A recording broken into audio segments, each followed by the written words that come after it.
everyone, welcome back to my channel, Girl Codes. Today we're going to be going over variables and why they're very important when it comes to coding in Python. So I will be working out of Visual Studio today, and so I'm just going to open a new file. And I'm going to open a Python file.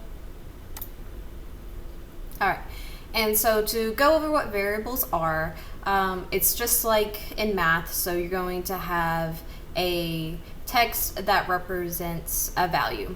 So you know how like you'd use A equals 1 in a math problem, you're going to be doing essentially the same concept here.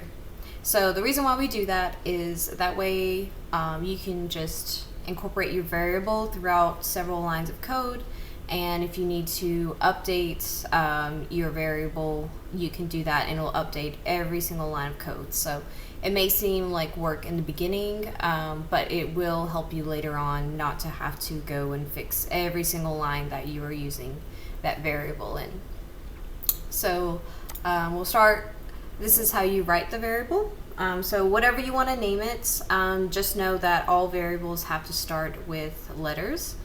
I don't suggest using any type of capitalization in your variable names.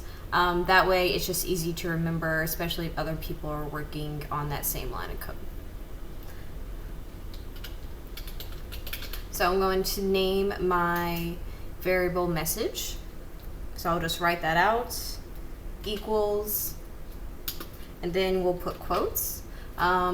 Do notice that it automatically did the double quotes for you. You know, when I was first getting used to things, I'd always add too many quotes, but this is just another shortcut. And then we're going to put hello world.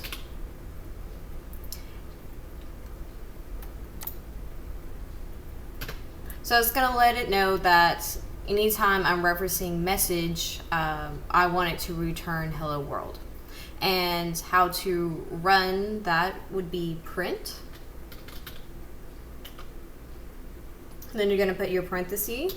And again, it just pops up both for you. That's just to make things easier. So I want it to print that message.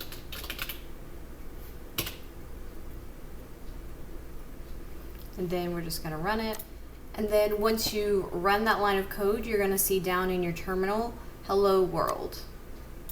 So it returned that value for us. Now, another thing that you can do is if you want to add more lines to that variable,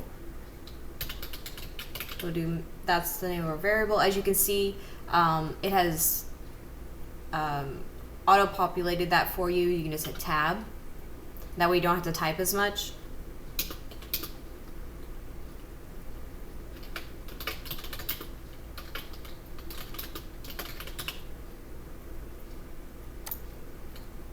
And then we want to see print that variable again.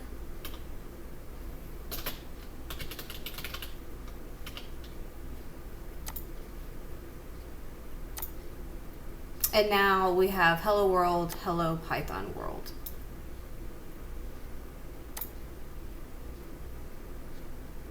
So now instead of having to type out both those lines, I can just hit print message and it's going to print both those lines for me.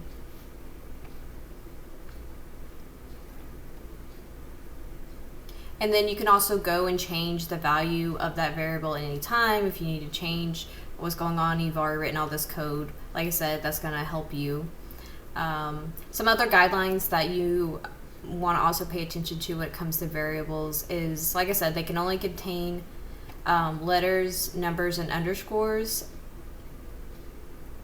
for the name of the variable. So you couldn't write, for instance, message space notes. That's not going to be one variable.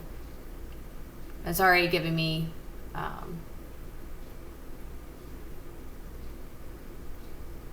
yeah, it's not defining that, so it's already telling me there's an error there. If you wanted that to be together, you just put an underscore. equals.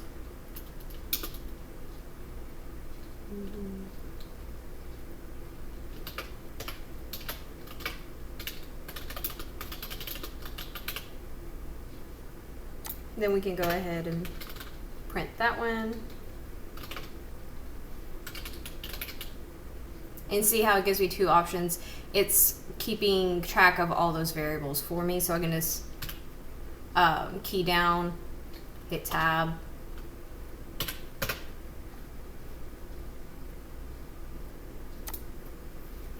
And then we have hello other world.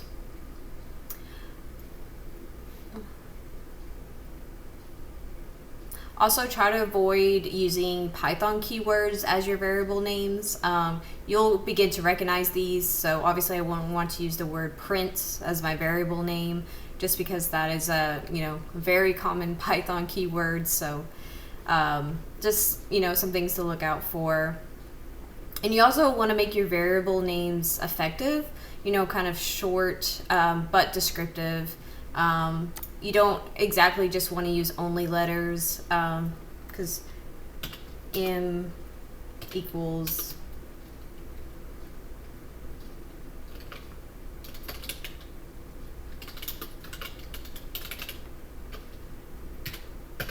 like, who really knows what m is?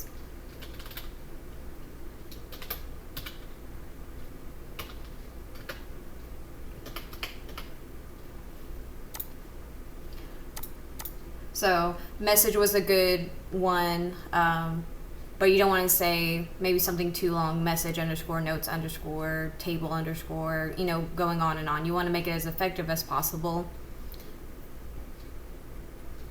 And also kind of avoid using lowercase l or capital O, because those could look like 1 or 0. So, variables, they're going to come in handy. You're going to be using them.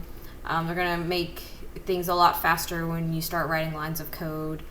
And